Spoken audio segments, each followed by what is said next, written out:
বাসায় বসে থাকার কারো কোনো সুযোগ নেই। আমাদের যার যার অবস্থান থেকে প্রতিবাদ করতে হবে এবং একজন আইনজীবী হিসেবে সেই কাজটি করার জন্য আজকে আমরা আদালতে এসেছি। আমরা আদালতে বলেছি নিরস্ত্র প্রতিবাদকারীদের উপরে গুলি চলতে পারে না, যেটিকে ইংরেজিতে লাইভ রাউন্ড বলা হয়, সেটি করার কোনো সুযোগ নেই।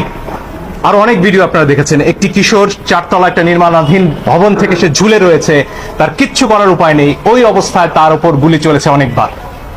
আপনারা দেখেছেন রিয়া গোপ তার বাবার কোলে গুলিবিদ্ধ হয়েছে, আরেক শিশু সে তার চোখ দিয়ে গুলি ঢুকেছে, মাথার পেছন দিক দিয়ে বেরিয়ে গেছে। জিজ্ঞেস করুন সে কোথায় ছিল? তার বাসায়, ঘরের ভেতর, জানালা দিয়ে বাইরে তাকিয়েছিল। এই তার অপরাধ।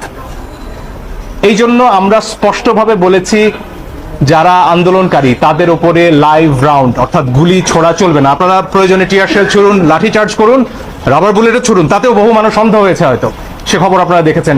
এত কাছ থেকে রাবার বুলেট ছোড়া হয়েছে।